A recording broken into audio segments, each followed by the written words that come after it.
Welcome to Duke's United show. Manchester United have gone and got the 3 points away at Bournemouth at the Vitality Stadium. A game not to remember, a game to forget, but a goal to remember. That's for sure. Great Casemiro overhead kick to get the goal to settle the nerves and to be up 1-0 and we knew it felt like we was gonna win the game from then on, Garth. I don't know what you felt, but it just felt like it was always going to be a win from then, even though we had some sticky patches. Yeah, I think I agree with you entirely. I think if they had scored, we would have upped the level again and gone and got a second goal. Bournemouth, for everything they've done well this season, they are not a great side at all.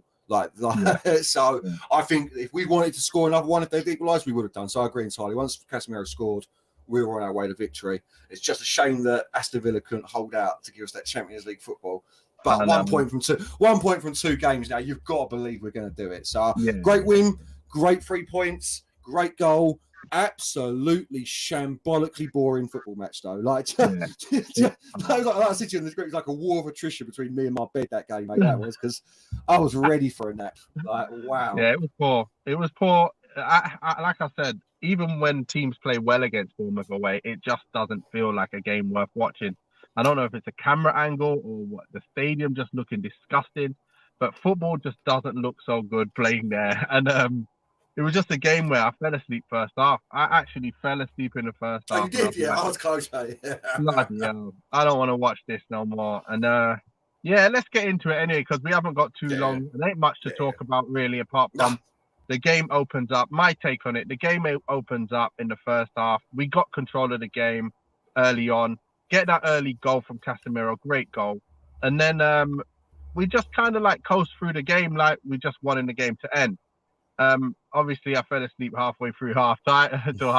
That was my first half perspective. So what did you see? Because there wasn't much to talk about. No, yeah, I can't take much more away from it than you have, Nate. I thought a couple of players were very below par today. And apart from that, the rest of we went 1-0 up and De Gea pulled out a great save in the second half, but first half, Bournemouth had nothing. I don't care. Like they come into it a little bit towards the end of the first half, but it was like going through the motions almost for Man United today. I don't know. Are there games like that, Nath, where it just literally is like the energy on the pitch just isn't there? Like, you know what I mean? Yeah, that's how it felt. It just felt like that's how it feels sometimes. Obviously, again, it's another game where you just need the 3 points. Forget about the result. Forget about how you play. Not the result, so forget about the performance. Let's just get the 3 points in the bag. 100%. And I told you Liverpool find it hard against Villa. Villa, no pushover. And even though it's at Anfield, I knew they should win. They could have won that game if they scored that penalty. Ollie Watkins missing it as well. So did they miss a pen? I didn't know they missed a pen. No. Then they scored after that. So Jacob Ramsey, I think it was. So yeah, they unlucky not to win. Went down to the last minute and got their goal. But look, we're getting there. I didn't really think any players were so good. I didn't think any players were too good either, playing wise. Apart from Casemiro, I think he was good out. Wan-Bissaka did his job defensively. 100%. Really, I can't really speak of anyone else. I can't. No. I can't really say anyone else was great, even good. Quite. So, Shaw was all right. Lindelof was all right as well. To be fair, if you're talking all right, but if you're talking played really well, Casemiro was without a doubt the most outstanding footballer on that pitch today by a long.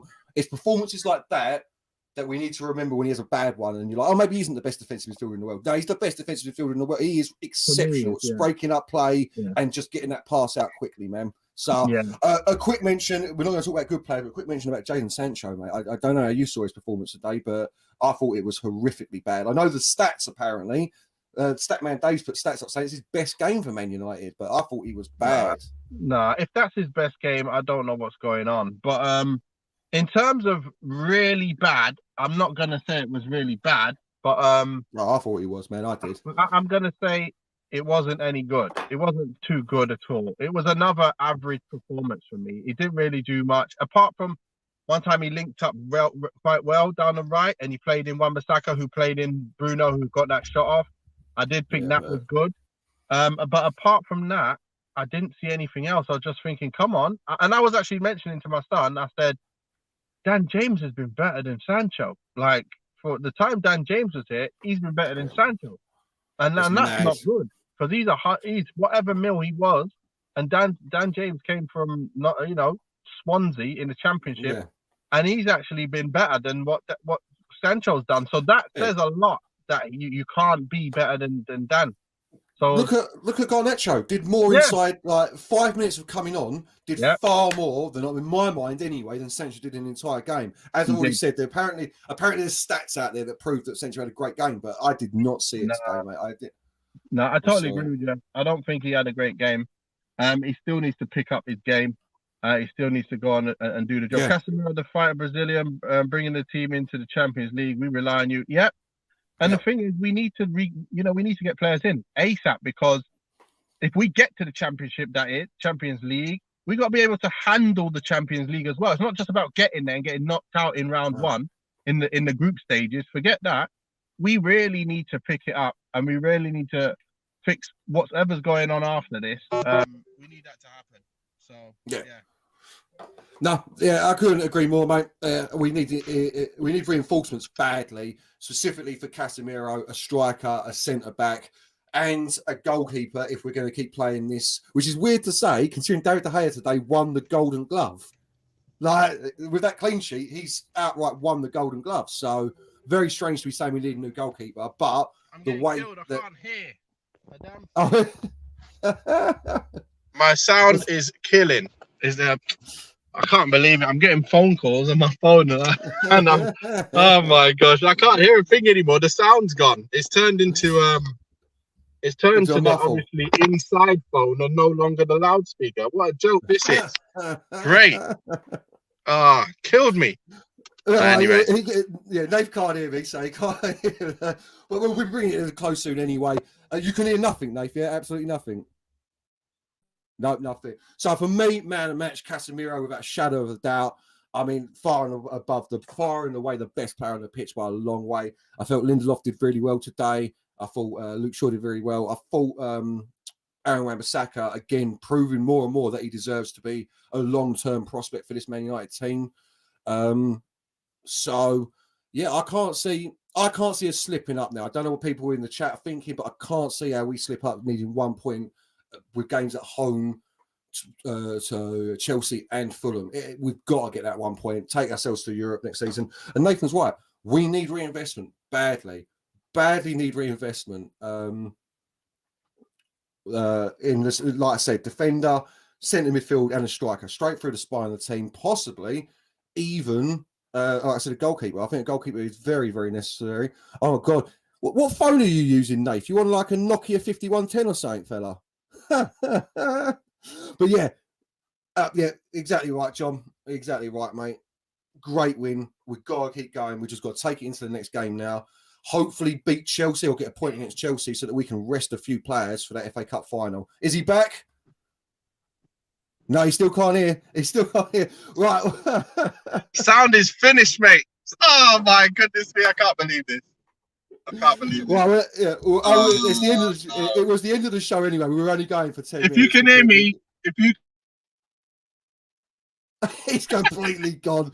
I'm listening. I'm still here. I'm just listening in. Don't worry. But you can hear I'm going me. to try and get it to my headset on the car. But we'll see what happens. No, he can't hear me. I don't know what's going on with him at the moment. His video's gone, everything. So yeah, we were only doing 10 minutes a day anyway. There really ain't much to talk about in that game. I don't know how it was for everyone else, but I was bored to tears from it for much of the game. I did think that we were lucky in some points of the match not to concede here and there, but not. Bournemouth, very good that they've done, not the best performance I've seen from them. Gary O'Neill definitely should be in contention for Manager of the Year, no question in my mind, considering I think almost every pundit had Bournemouth for going down. Like literally every single pundit. I think he's worked magic for them there, to be quite honest with you. And hopefully that'll be a good team next year. They've got some decent players. They're losing that centre midfielder though, which is a shame. But yeah, Man United, we need players bad. Who? I'm not sure. Like defensive midfielder, if we get the Qataris in, I'd go straight for Declan Rice and Harry Kane and wouldn't even think twice about it. Like, wouldn't even think twice about it. Get both of them in, and then you can build the rest of the team up as you go along. So a little place. But yeah, that's us for the show. We will be back probably Thursday. Oh no, we've got a Thursday night game, haven't we? So we're back for the pre-match on Wednesday, match reaction on Thursday night straight afterwards. And then, yeah, join us then. For now, peace out, and we'll see you on the next Dukes United show.